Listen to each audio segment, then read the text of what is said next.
Il a regardé mes yeux remplis de larmes et a crié si fort que toute la maison a tremblé. « Tu es né seul !» Ces mots ont résonné dans mon âme comme un coup de poignard. À ce moment-là, j'étais en hémorragie. J'avais besoin d'aide médicale urgente. Et l'homme qui partageait ma vie depuis 18 ans, le père de mes enfants, m'a abandonné dans le moment où j'avais le plus besoin de lui. Mais cette phrase cruelle allait devenir le déclic qui changerait ma vie à jamais. « Hey, écris-moi en commentaire de quel pays tu me regardes. J'aimerais savoir d'où viennent mes viewers. Et si cette histoire te touche déjà, abonne-toi à la chaîne parce que j'ai d'autres témoignages bouleversants à partager avec toi. Je m'appelle Camille. Et mon histoire commence dans une petite ville du sud de la France, près de Marseille. Je viens d'une famille nombreuse. Mes parents ont eu 7 enfants, et moi, j'étais la 3e. Nous avons grandi dans la chaleur d'un foyer uni, où malgré les difficultés financières, l'amour ne manquait jamais. Mon père travaillait comme mécanicien, et ma mère s'occupait de nous tous avec une tendresse infinie. Mon enfance était typique de ces petites villes provençales où tout le monde se connaît. J'allais à l'école à pied avec mes copines, je rentrais l'après-midi en gambadant dans les ruelles pavées, je courais dans les champs de lavande qui entouraient notre maison. Cette liberté, cette insouciance, c'était le bonheur simple d'une enfant entourée de 6 frères et sœurs. Nos rires résonnaient dans toute la maison. Et même quand nous nous disputions, l'amour familial reprenait toujours le dessus. Mes parents, bien qu'ayant peu de moyens, ont toujours priorisé notre éducation. L'école, c'est votre avenir, répétait sans cesse papa. Il rentrait du garage, les mains encore tachées de cambouis, mais il prenait toujours le temps de nous aider avec nos devoirs. Maman, elle, nous racontait des histoires avant de dormir, des contes où les princesses étaient fortes et indépendantes. L'adolescence est arrivée tranquillement. J'étais une fille plutôt timide, bonne élève, rêveuse. À 16 ans, j'ai commencé à remarquer les garçons, mais d'une façon très innocente. Et puis, il y a eu cette fête de village, un 14 juillet que je n'oublierai jamais. C'est là que j'ai rencontré Thomas. Il avait 27 ans, moi 16. Une différence d'âge qui aujourd'hui me fait frémir, mais à l'époque, je me sentais si mûre, si adulte à ses côtés. Thomas était tout ce dont rêve une adolescente. Beau, charmeur, il avait une voiture, un travail stable dans le bâtiment. Il me faisait me sentir spéciale, unique. Quand il me regardait, j'avais l'impression d'être la plus belle fille du monde. Notre rencontre s'est faite de manière assez romantique. J'étais avec ma meilleure amie Sophie près du stand de barbe à papa quand nos regards se sont croisés. Il est venu vers moi avec cette assurance qui me fascinait. « Tu danses ?» m'a-t-il demandé simplement. Mon cœur battait si fort que j'étais sûre qu'il pouvait l'entendre par-dessus la musique du bal. Nous avons dansé toute la soirée. Il me parlait de ses projets, de ses rêves de construire sa propre entreprise de maçonnerie. Moi, je l'écoutais, suspendue à ses lèvres. Quand la fête s'est terminée, il m'a accompagnée jusqu'à chez moi, et avant de me quitter, il m'a demandé si je voulais le revoir. J'ai dit oui sans hésiter.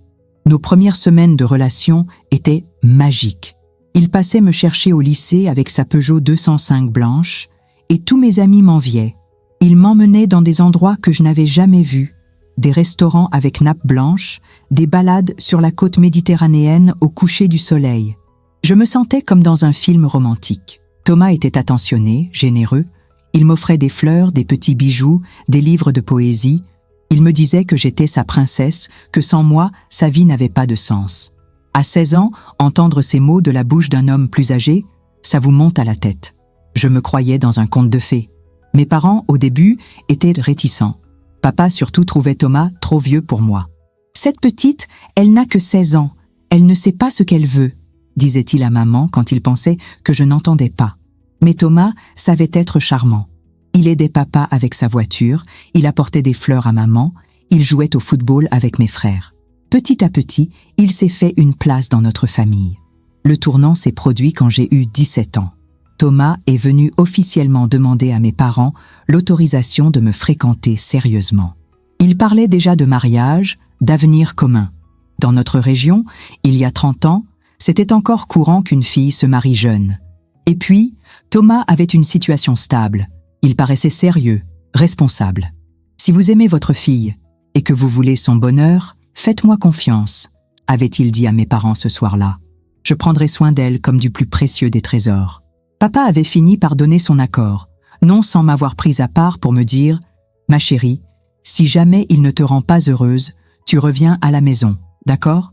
À 17 ans, j'étais persuadée de vivre le grand amour.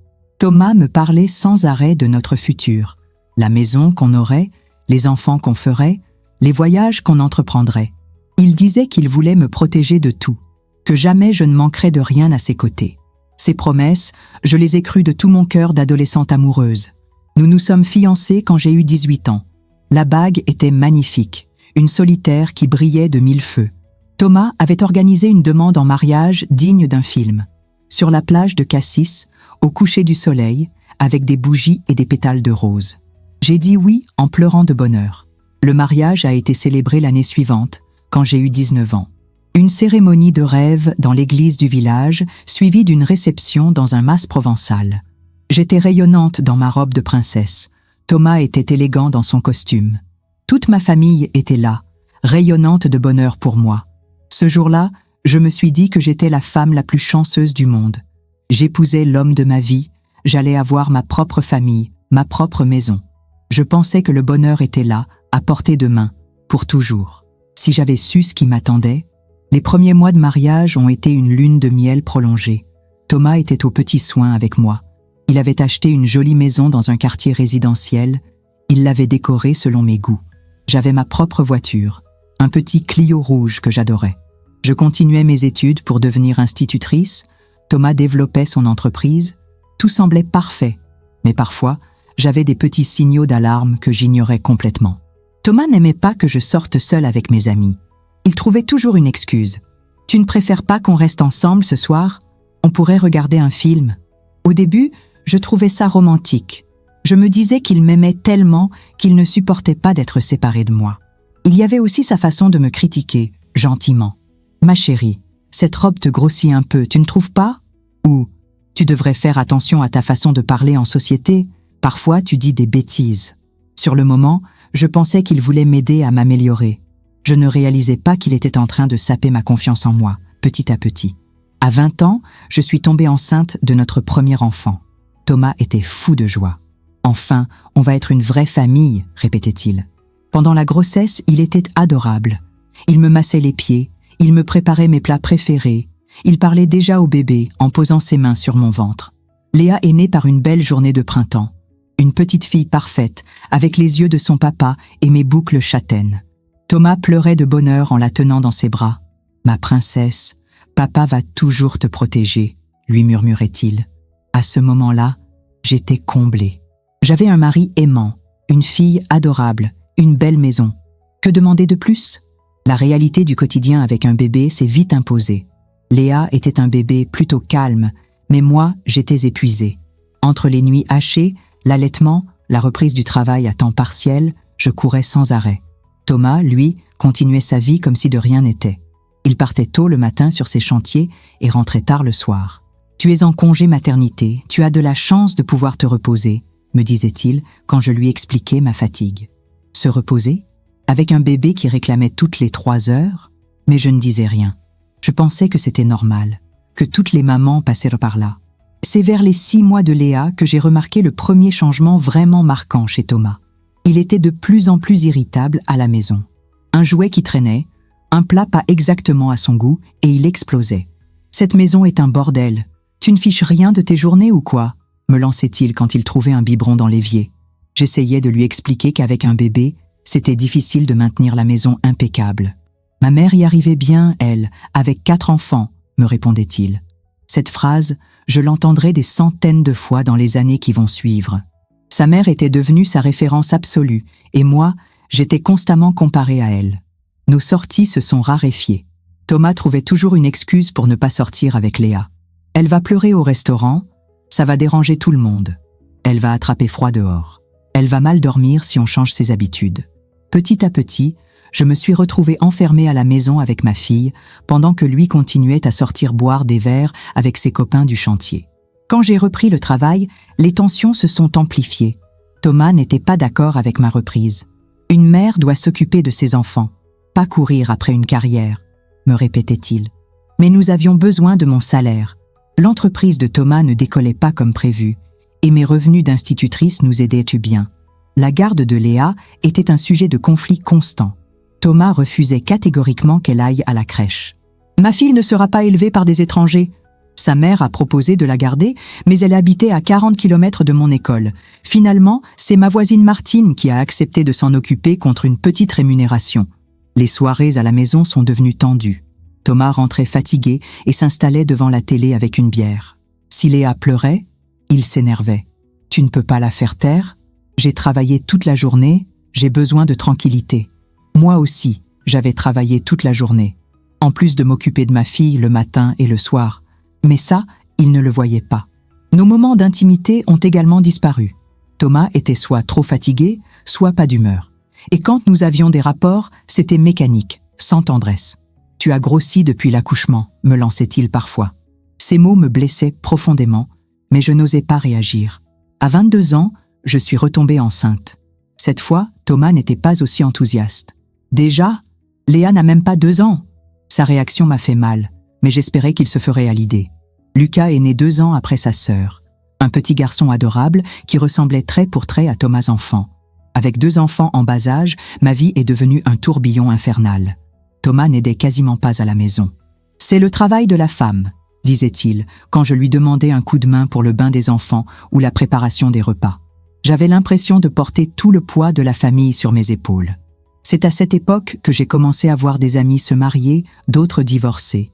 Sophie, ma meilleure amie d'adolescence, s'est séparée de son mari parce qu'il la trompait. Quand elle me racontait sa situation, je me disais « Au moins, Thomas ne me trompe pas ». Cette pensée me rassurait, comme si la fidélité compensait tout le reste.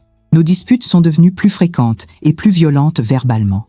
Thomas avait développé un don pour viser là où ça fait mal. « Tu es devenue une vraie mégère depuis que tu as eu des enfants », me disait-il. « Avant, tu étais drôle, maintenant tu ne fais que te plaindre. » Ces mots s'imprimaient dans ma tête et ternissaient l'image que j'avais de moi-même.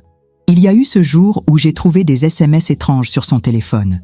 Des messages de Nathalie qui disaient « J'ai hâte de te revoir » avec des émojis cœur.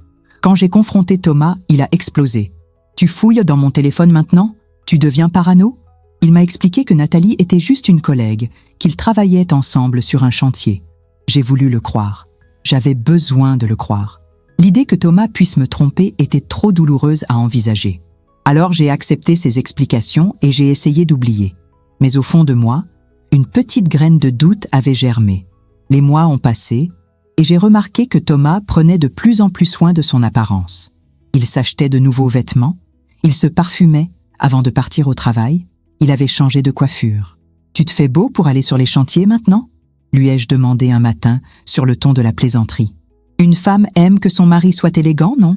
m'a-t-il répondu, évasif. Nos relations intimes étaient devenues inexistantes.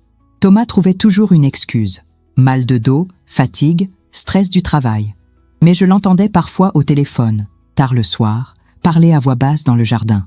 Quand je lui demandais avec qui il parlait, il me disait que c'était professionnel, des clients difficiles à joindre en journée. Un samedi matin, alors que nous étions tous les 4 au supermarché, une femme s'est approchée de nous. Grande, blonde, très belle. « Salut Thomas !» a-t-elle dit avec un sourire radieux. Thomas a pâli. « Salut Nathalie, je te présente ma femme Camille. » La fameuse Nathalie. Elle était tout le contraire de moi. Mince, élégante, sophistiquée. À côté d'elle, je me sentais négligée avec mon jean déformé et ma queue de cheval fatiguée. « Alors c'est ça ta petite famille. Tes enfants sont adorables, » a-t-elle dit en regardant Léa et Lucas. Quelque chose dans sa façon de dire « ta petite famille » m'a dérangée. Comme si elle les connaissait déjà, comme si Thomas lui avait parlé de nous. L'échange n'a duré que quelques minutes, mais j'ai senti une complicité entre eux qui m'a glacé le sang. Sur le chemin du retour, j'ai posé des questions à Thomas sur cette Nathalie. « Elle travaille vraiment avec toi? Depuis quand? Elle est mariée ?» Thomas était évasif, irrité par mes questions. « Tu vas pas me faire une scène de jalousie à cause d'une collègue de travail quand même ?» m'a-t-il lancé, exaspéré. Mais je n'arrivais plus à chasser cette femme de mes pensées. Son sourire, sa beauté, sa façon de regarder Thomas, tout en elle respirait la séduction. Cette nuit-là, je n'ai pas fermé l'œil. J'imaginais 1000 scénarios, tous plus douloureux les uns que les autres. Les semaines qui ont suivi, j'ai observé Thomas différemment. Ses retards répétés, ses appels mystérieux, ses nouvelles habitudes vestimentaires, tout prenait un sens nouveau. Mais je n'osais pas creuser davantage.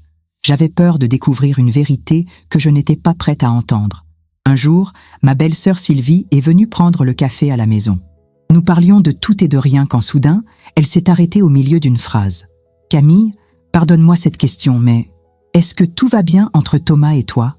Son ton inquiet m'a alertée. « Pourquoi tu me demandes ça ?»« Oh, pour rien. J'avais juste l'impression que vous étiez moins complice qu'avant. » Cette conversation m'a troublée. Si même sa propre sœur remarquait que quelque chose clochait dans notre couple, c'est que la situation était plus grave que je ne le pensais. Mais j'étais loin d'imaginer l'ampleur de ce qui m'attendait. C'est ma sœur Emma qui m'a ouvert les yeux sur la réalité. Un dimanche après-midi, alors que je préparais le repas et que Thomas était parti prétendument chez un ami regarder le match, Emma est passée à l'improviste. Elle avait l'air grave, préoccupée. « Camille, il faut qu'on parle », m'a-t-elle dit en s'asseyant à la table de la cuisine. Les enfants jouèrent dans le salon, nous étions tranquilles. « J'ai quelque chose à te dire, et je ne sais pas comment m'y prendre. » Mon cœur s'est accéléré. Je sentais que j'allais apprendre quelque chose de terrible. Hier soir, David et moi, on était au restaurant Le Mât des Oliviers, tu sais, celui près de la marina, et on a vu Thomas, avec une femme. Ma sœur évitait mon regard. Au début, on s'est dit qu'ils parlaient peut-être travail, mais leur attitude était très intime. J'ai senti le sol se dérober sous mes pieds. Comment ça, intime? Ils se tenaient à la main, Camille. Thomas lui caressait le visage. Et à la fin du repas, ils se sont embrassés, un vrai baiser d'amoureux. Les mots d'Emma résonnaient dans ma tête comme des coups de marteau. « Tu es sûre que c'était Thomas ?» ai-je demandé stupidement, comme si ma sœur pouvait confondre mon mari avec quelqu'un d'autre. « Camille, ça fait 15 ans que je le connais. C'était bien lui. Et la femme, c'était une grande blonde, très élégante. David voulait venir vous voir tout de suite, mais j'ai préféré t'en parler d'abord. Nathalie, c'était forcément elle. Cette femme que j'avais croisée au supermarché, qui m'avait donné cette sensation de malaise. Tout s'éclairait d'un coup. Les retards, les appels mystérieux, l'attention portée à son apparence, notre intimité devenue inexistante. « Depuis combien de temps tu penses que ça dure ?» ai-je demandé à Emma. « Je ne sais pas, ma chérie, mais hier soir, ils avaient l'air très à l'aise ensemble, comme un couple qui se connaît bien. » Ces mots ont achevé de me briser le cœur. Après le départ d'Emma, j'ai passé l'après-midi dans un état second. Je donnais le bain aux enfants machinalement. Je préparais le dîner sans réfléchir. Mon esprit tournait en boucle autour de cette révélation. Comment avais-je pu être aussi aveugle? Tous les signes étaient là. Quand Thomas est rentré ce soir-là, vers 19h30, il était de bonne humeur. « Salut ma chérie. Alors, cet après-midi, les enfants ont été sages ?» Il m'a embrassé sur la joue comme d'habitude, mais ce baiser m'a brûlé. Ses lèvres qui venaient de se poser sur les miennes avaient embrassé une autre femme la veille. J'ai attendu que les enfants soient couchés pour l'affronter. Nous étions dans le salon, lui devant la télé, moi faisant semblant de plier du linge. « Thomas, il faut qu'on parle. » Il a levé les yeux vers moi, agacé d'être dérangé dans son programme. « Emma t'a vu hier soir au restaurant avec une femme. » Direct, sans détour. Thomas a blêmi, puis s'est ressaisi très vite. Ta sœur divague. « J'étais chez Fabien regarder le match, je te l'ai dit. » Thomas, arrête. Elle vous a vu vous embrasser. Le silence qui a suivi semblait interminable. Thomas me regardait, cherchant visiblement quoi dire. Puis, soudain, il a explosé. « Ta sœur est une mytho. Elle ne m'a jamais aimée, elle cherche à nous séparer. Et toi, tu la crois plutôt que ton mari ?» Mais je voyais bien qu'il mentait. Sa colère sonnait faux, ses arguments étaient faibles. « C'est Nathalie, n'est-ce pas, la femme du supermarché ?» Thomas a écarquillé les yeux. « Tu délires complètement. Nathalie est mariée. Elle a des enfants. » Ça n'empêche pas d'avoir une liaison, Thomas. Ma voix était étrangement calme. J'avais l'impression d'être spectatrice de ma propre vie. Depuis combien de temps ça dure? Il ne se passe rien du tout. Tu deviens parano, Camille. C'est la maternité qui t'a rendue folle ou quoi? Ces tentatives de me faire douter de ma propre santé mentale m'ont révoltée. Thomas, j'ai 24 ans. J'ai 2 enfants en bas âge. Je travaille. Je m'occupe de la maison. Et toi, tu me trompes. J'ai le droit d'être en colère, non? Cette nuit-là, Thomas a dormi sur le canapé. Moi, je n'ai pas fermé l'œil. Je repensais à toutes ces soirées où il rentrait tard, à tous ces week-ends où il trouvait des excuses pour s'absenter. Combien de mensonges avais-je gobé? Combien de fois m'avait-il menti en me regardant droit dans les yeux? Le lendemain matin, Thomas est parti au travail sans me dire au revoir. Les enfants ont senti la tension. Léa, qui avait 4 ans, m'a demandé « Pourquoi papa et toi vous ne vous parlez plus ?» Que répondre à ça? Comment expliquer à une petite fille que son père trompe sa maman? Dans la journée, j'ai appelé Emma. « Tu crois que je devrais aller voir cette Nathalie? Non, Camille, tu vas te faire mal pour rien. C'est avec Thomas que tu dois régler ça. » Mais j'avais besoin de savoir. J'avais besoin de comprendre ce qui m'arrivait. J'ai trouvé l'adresse de Nathalie Dubois dans l'annuaire. Elle habitait un petit pavillon dans un quartier résidentiel à 20 minutes de chez nous. Le mercredi après-midi, pendant que les enfants étaient chez Martine, j'ai pris ma voiture et je suis allée chez elle. C'était une belle maison, avec un jardin bien entretenu. La voiture de Thomas était garée devant. Mon cœur battait si fort que j'avais l'impression qu'il allait exploser. J'ai sonné à la porte. C'est Nathalie qui a ouvert, en peignoir. Ses cheveux étaient défaits. Elle avait encore les lèvres gonflées. Quand elle m'a vue, elle a pâli. « Vous êtes la femme de Thomas. » Ce n'était pas une question. « Oui. Et vous couchez avec mon mari. » Ma voix tremblait, mais j'étais déterminée à aller au bout. « Écoutez, Non, vous m'écoutez. J'ai 2 enfants en bas âge. Thomas et moi, on est mariés depuis 5 ans. Qu'est-ce que vous lui trouvez de si exceptionnel pour détruire une famille ?» Nathalie a baissé les yeux. Je ne savais pas que c'était si sérieux entre vous. » Comment ça, vous ne saviez pas? Vous avez vu nos enfants, vous savez qu'on est mariés. Thomas m'a dit que votre mariage battait de l'aile, que vous ne vous entendiez plus. Cette révélation m'a fait l'effet d'une gifle. Non seulement Thomas me trompait, mais en plus il me dénigrait auprès de sa maîtresse. Et vous l'avez cru. Il paraissait si malheureux. Il disait que vous ne vous intéressiez plus à lui, que vous ne pensiez qu'aux enfants. À ce moment-là, Thomas est apparu derrière Nathalie, torse nu. Quand il m'a vu, son visage s'est décomposé. « Camille, Comment j'ai trouvé l'adresse de ta maîtresse? C'est ça que tu veux savoir ?» La scène qui a suivi était surréaliste.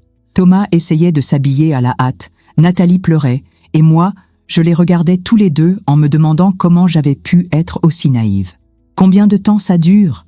ai-je demandé, étonnamment calme. « Camille, rentre à la maison, on va discuter », a dit Thomas en enfilant sa chemise. « Non, je veux savoir maintenant. »« Combien de temps ?» Nathalie a murmuré. « 8 mois. 8 mois. Pendant 8 mois, mon mari menait une double vie. Vous vous moquez de moi depuis 8 mois ?» Ma voix montait malgré moi. « Non, Camille, ce n'est pas comme ça, » a tenté Thomas. « Ah bon? C'est comment alors? Tu rentres chez nous, tu embrasses tes enfants, tu dînes avec nous, et après tu viens rejoindre madame ?» Thomas a essayé de s'approcher de moi, mais j'ai reculé. « Ne me touche pas, tu me dégoûtes. » Ces mots sont sortis de ma bouche sans que je puisse les retenir, et c'était exactement ce que je ressentais, du dégoût. Je suis repartie en claquant la porte. Dans la voiture, j'ai fondu en larmes. Toutes les émotions que j'avais contenues ont explosé d'un coup. La colère, la tristesse, l'humiliation, la trahison. J'avais l'impression que mon monde s'écroulait. En rentrant à la maison, j'ai regardé les photos de notre mariage accrochées dans le couloir. Cette jeune femme souriante en robe blanche, c'était moi? Cette fille naïve qui croyait aux contes de fées? J'avais envie de déchirer toutes ces photos, de faire disparaître les preuves de ma stupidité.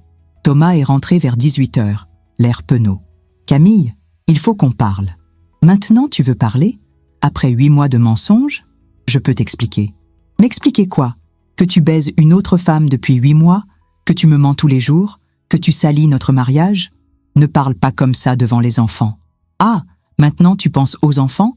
Quand tu étais chez ta pute, tu pensais à eux? » Thomas a levé la main comme pour me gifler, puis s'est arrêté. « Tu deviens vulgaire, Camille. Ce n'est pas toi. Tu as raison, ce n'est pas moi. Moi, j'étais une femme qui faisait confiance à son mari. Mais cette femme-là est morte cet après-midi chez ta maîtresse. Cette nuit-là, Thomas a encore dormi sur le canapé. Moi, j'ai pleuré jusqu'à l'épuisement.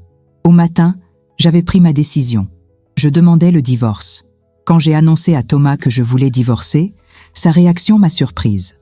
Au lieu de supplier ou de promettre de changer, il est devenu froid, calculateur. « Si c'est ce que tu veux, Camille, mais ne t'attends pas à ce que je te facilite les choses. » Ces mots m'ont glacé le sang. L'homme que j'avais épousé, celui qui me jurait amour éternel, se transformait sous mes yeux en étranger hostile. « Qu'est-ce que tu veux dire? Tu verras bien, » a-t-il répondu avec un sourire inquiétant. Les semaines qui ont suivi ont été un cauchemar. Thomas s'est installé dans la chambre d'amis, mais il n'était jamais là. Il partait tôt le matin et rentrait tard le soir, quand les enfants dormaient déjà. Léa et Lucas me demandaient sans arrêt pourquoi papa ne jouait plus avec eux.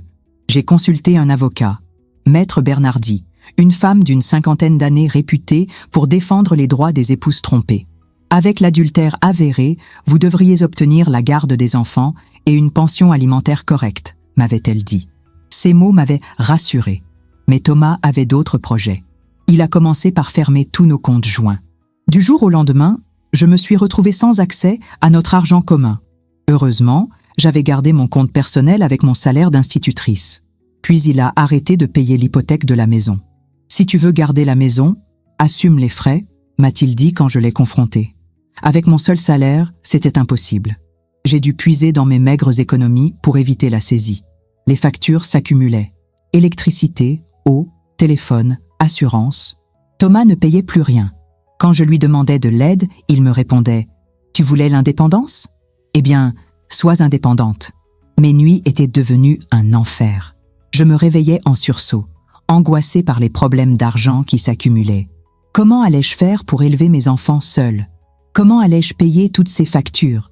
Je maigrissais à vue d'œil, mes cheveux tombaient par poignées. Le pire, c'était l'attitude de Thomas avec les enfants. Il les montait contre moi, subtilement. « Maman ne veut plus que papa vive avec vous », leur disait-il. C'est maman qui a décidé de casser notre famille. Léa, qui n'avait que 4 ans, me demandait en pleurant « Pourquoi tu veux plus de papa, maman ?»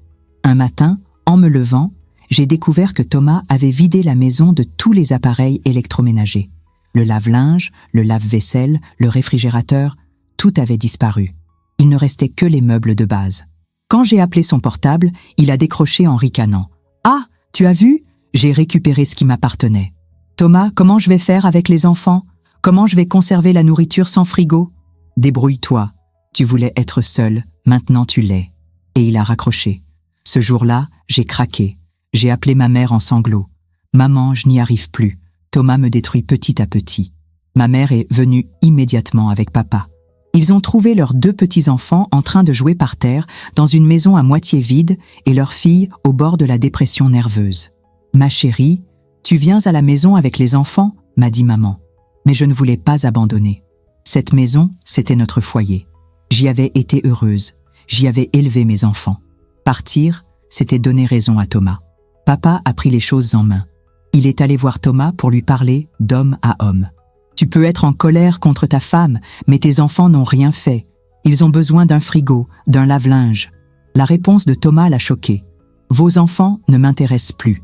Je refais ma vie avec Nathalie. Mes parents ont acheté des appareils d'occasion pour que je puisse continuer à vivre décemment avec Léa et Lucas. Mais leur aide financière était limitée. Papa était en retraite depuis peu. C'est à cette époque que j'ai commencé à avoir des crises d'angoisse. Le soir, quand je mettais les enfants au lit, je sentais mon cœur s'emballer. J'avais des sueurs froides. J'avais l'impression d'étouffer. Le médecin m'a prescrit des anxiolytiques, mais j'avais peur d'en devenir dépendante. Au travail, mes collègues voyaient bien que j'allais mal. Sophie, ma directrice, m'a proposé un congé. « Camille, prenez du temps pour vous, votre classe sera assurée. » Mais je ne pouvais pas me permettre d'arrêter de travailler. J'avais besoin de mon salaire. Un jour, j'ai découvert que Thomas avait souscrit plusieurs crédits à la consommation en utilisant nos biens communs comme garantie. Il avait acheté une voiture neuve, des meubles pour son nouvel appartement avec Nathalie, et même financé des vacances aux Antilles. Le tout sur le dos de nos biens communs. Maître Bernardi était outré. C'est de l'abus de biens. Nous allons l'attaquer. Mais les procédures judiciaires sont longues, et en attendant, c'était moi qui subissais les conséquences de ces achats compulsifs. Les huissiers ont commencé à sonner à ma porte. Des dettes que je ne connaissais pas, contractées par Thomas avec notre adresse commune. Je passais mes soirées au téléphone avec les créanciers pour expliquer ma situation, demander des délais de paiement. Léa a commencé à faire des cauchemars. Elle se réveillait la nuit en criant « Je veux papa. Où il est papa ?» Lucas, lui, était devenu très sage, trop sage pour un enfant de 2 ans. Il me regardait pleurer avec ses grands yeux tristes, comme s'il comprenait que maman souffrait. Le plus dur, c'était les week-ends. Thomas venait chercher les enfants le samedi matin et les ramenait le dimanche soir. Léa me racontait qu'ils allaient chez la dame blonde qui leur donnait des bonbons et leur achetait des jouets. Elle dit qu'elle va être notre nouvelle maman, m'avait confié ma fille un soir. Cette phrase m'a transpercé le cœur. Non seulement Thomas m'avait trahi, mais en plus, il permettait à sa maîtresse de jouer à la maman avec mes enfants.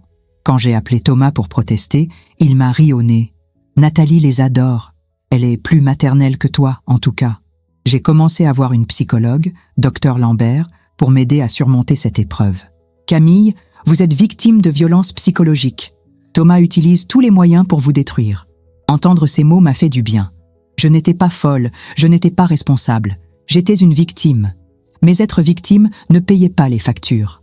6 mois après le début de la procédure de divorce, j'étais endettée jusqu'au cou. Thomas continuait sa guerre psychologique, et moi, je m'enfonçais chaque jour un peu plus. Un matin de décembre, je me suis réveillée avec une douleur terrible au ventre. J'avais des saignements importants. J'avais besoin d'aller aux urgences, mais qui allait garder les enfants? Thomas était parti en week-end avec Nathalie.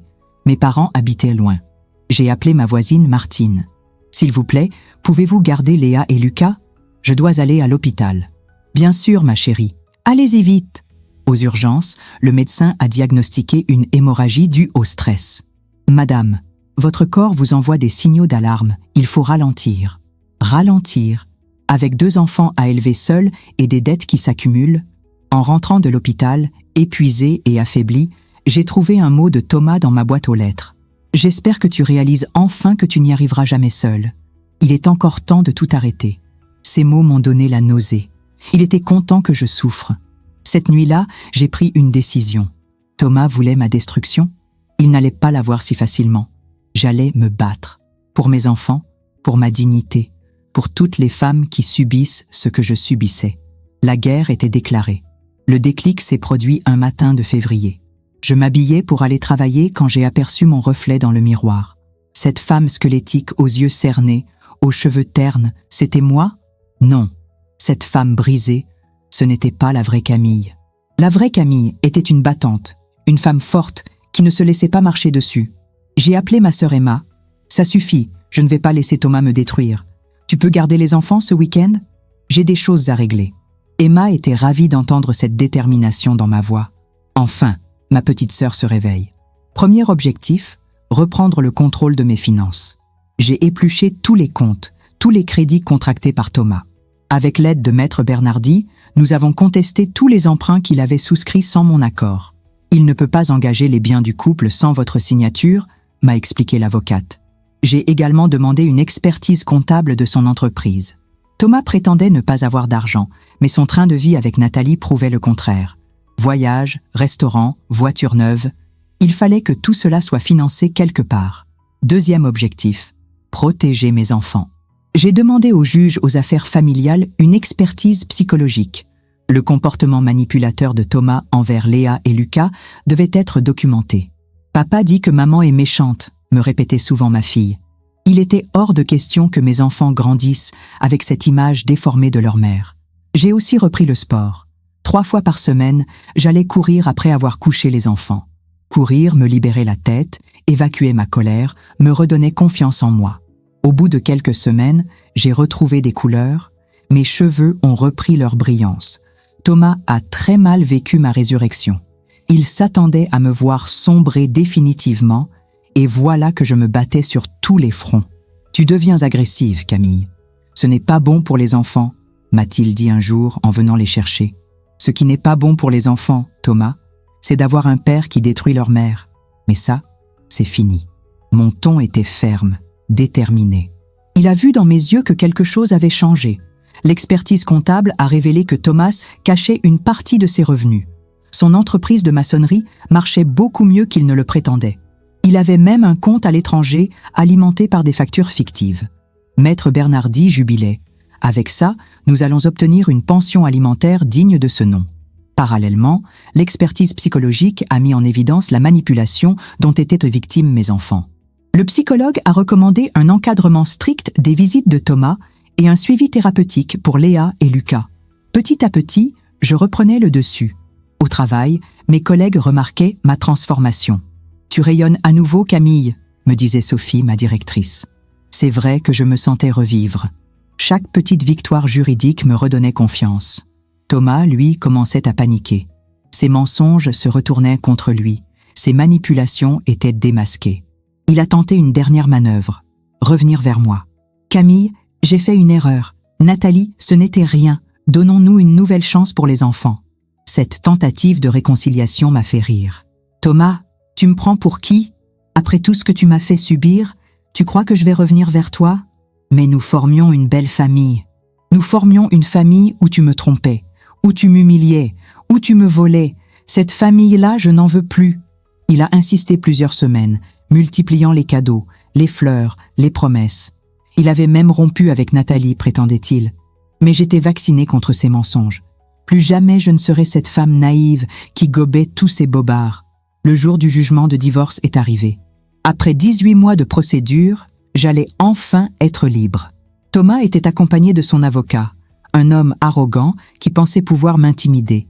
Mais il avait mal évalué la nouvelle Camille. Le juge a rendu un verdict largement en ma faveur. Garde exclusive des enfants, pension alimentaire conséquente, partage des biens équitables. Thomas devait aussi me rembourser les dettes qu'il avait contractées frauduleusement. Son visage s'est décomposé quand il a entendu la sentence. À la sortie du tribunal, Thomas m'a rattrapée. « Tu es contente? Tu m'as ruinée. »« Je t'ai ruinée? Thomas, c'est toi qui as voulu jouer à ce petit jeu. Tu voulais me détruire, tu pensais que j'allais accepter sans broncher. Tu t'es trompé. Les enfants vont grandir en te détestant.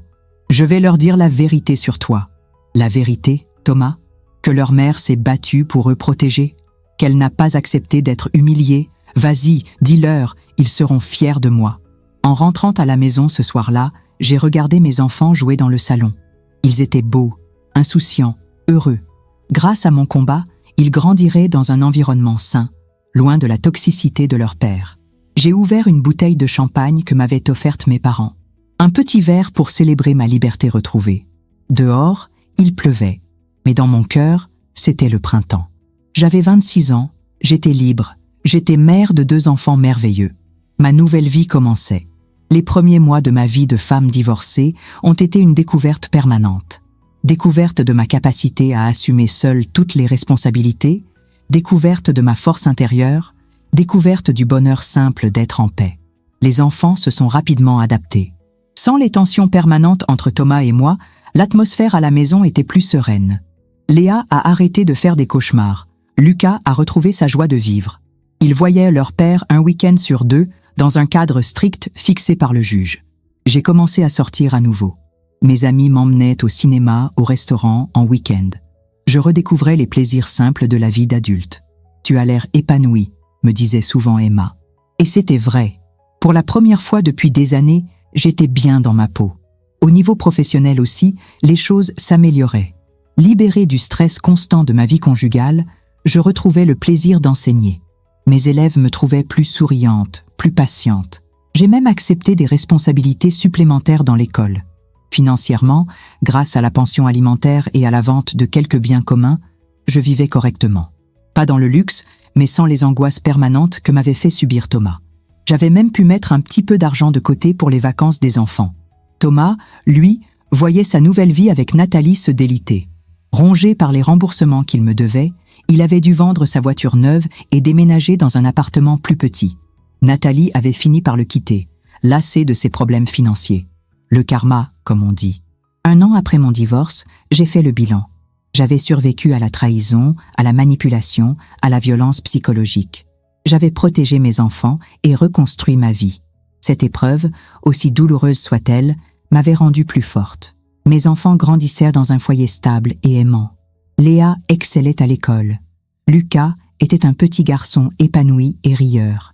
Ils avaient compris que parfois, les parents ne peuvent plus vivre ensemble, mais que l'amour pour eux reste intact.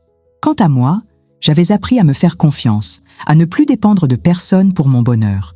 J'étais redevenue cette femme forte que j'étais avant de rencontrer Thomas, mais en mieux, endurcie par l'épreuve, mais pas aigrie. 2 années se sont écoulées depuis mon divorce.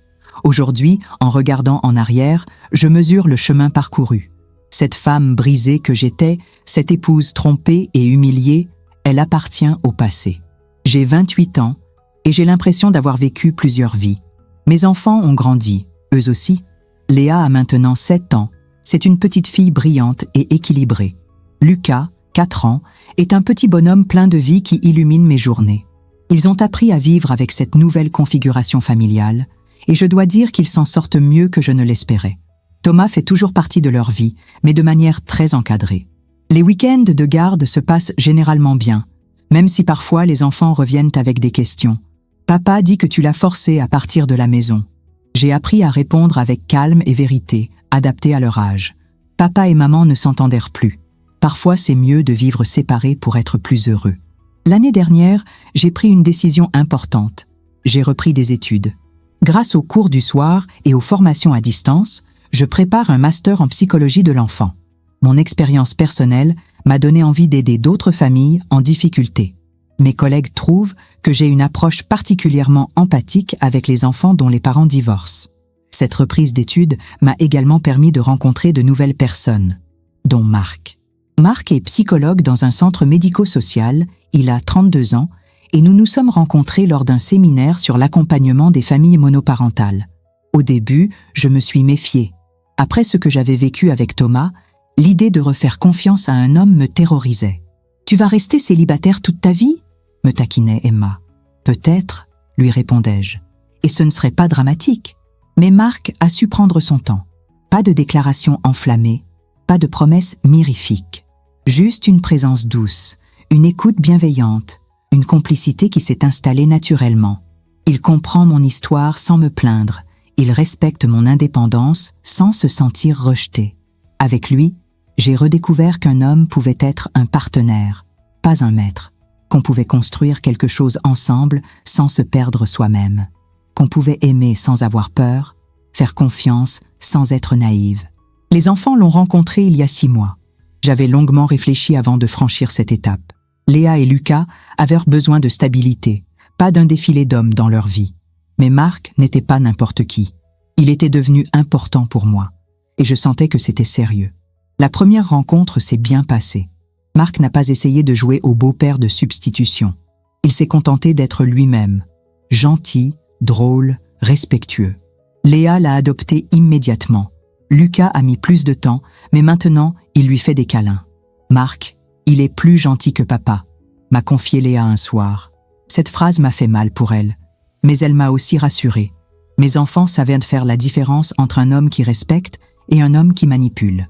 Professionnellement, ma vie a également pris un nouveau tournant. La directrice de l'école m'a proposé de prendre la responsabilité d'une classe spécialisée pour enfants en difficulté. Vous avez une approche particulière, Camille. Ces enfants ont besoin de quelqu'un comme vous. J'ai accepté avec joie. Travailler avec ces enfants abîmés par la vie me donne un sens profond à mon existence. Beaucoup viennent de familles éclatées.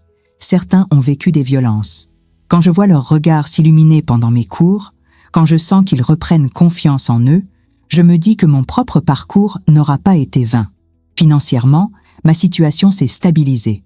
La pension alimentaire de Thomas arrive régulièrement depuis que ses comptes sont surveillés par la justice. Mon salaire d'institutrice, augmenté des heures supplémentaires que je donne pour ma formation, me permet de vivre correctement avec les enfants. J'ai même pu m'offrir quelques petits plaisirs. Des vacances à la mer l'été dernier, une nouvelle voiture plus fiable, des vêtements qui me plaisent vraiment. Rien d'extravagant, mais ces achats choisis librement ont une saveur particulière, celle de l'indépendance. Ma relation avec ma famille s'est également apaisée. Mes parents, qui s'inquiétaient énormément pendant ma période difficile, ont retrouvé leur sérénité en me voyant épanouie. Papa dit souvent « Je suis fier de toi, ma fille. Tu as su te relever. » Ces mots me touchent profondément. Emma et moi sommes plus proches que jamais. Elle a été mon pilier pendant les moments les plus sombres et maintenant elle partage ma joie de vivre. Tu inspires toutes les femmes de la famille, me dit-elle. Ma cousine Julie, qui vit un mariage difficile, vient souvent me demander conseil. L'autre jour, j'ai croisé Nathalie au supermarché. Cette femme qui avait failli détruire ma vie me paraissait si insignifiante. Elle m'a regardée avec un mélange de gêne et de curiosité. Moi, je lui ai souri poliment et j'ai continué mes courses. Je n'avais plus aucune animosité envers elle. Thomas était déjà passé à autre chose d'ailleurs. Ils s'étaient séparés depuis longtemps. Thomas, justement, comment il va ? Nos rapports se sont apaisés par la force des choses. Il a compris qu'il ne pouvait plus me manipuler, que le rapport de force avait changé. Nos échanges se limitent au strict nécessaire concernant les enfants, et c'est très bien comme ça. Il a refait sa vie avec une autre femme, plus jeune, plus malléable probablement. Léa m'a dit qu'elle était gentille mais triste.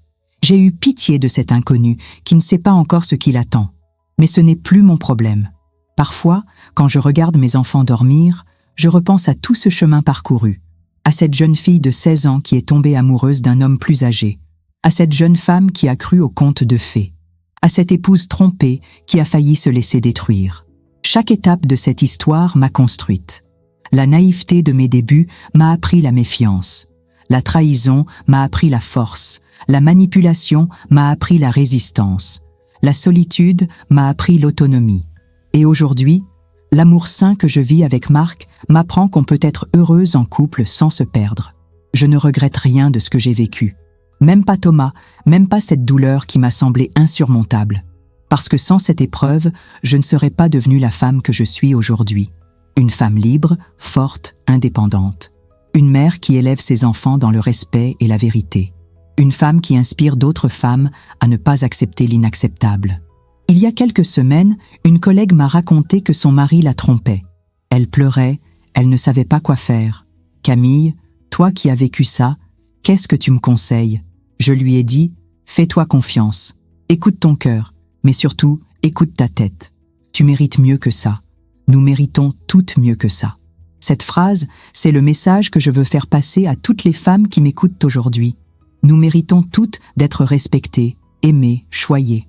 Nous n'avons pas à accepter la trahison, l'humiliation, la violence psychologique sous prétexte qu'on nous a dit que c'est comme ça, la vie de couple.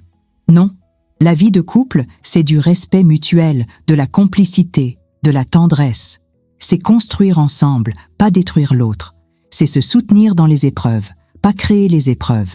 Si vous vivez ce que j'ai vécu, si votre mari vous trompe, vous humilie, vous manipule, sachez que vous avez le droit de dire stop.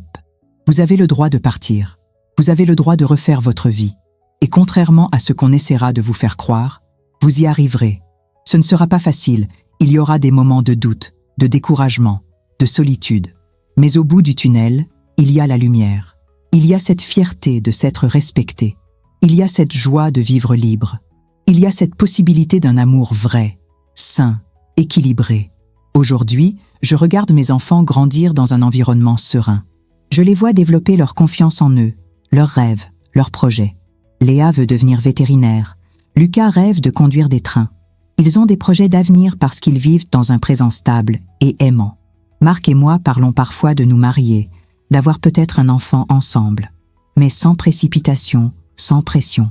Nous construisons notre relation sur des bases saines, l'égalité, le respect, la communication. Ce que je n'avais pas avec Thomas. Le week-end dernier, nous avons emmené les enfants pique-niquer au bord de l'étang. Léa et Lucas couraient dans l'herbe, Marc préparait le repas, moi je lisais un livre au soleil, un moment de bonheur simple, tranquille. C'est ça, le vrai bonheur. Ces instants de paix où on se dit qu'on est à sa place. En rentrant à la maison ce soir-là, Léa m'a dit « Maman, tu sais quoi?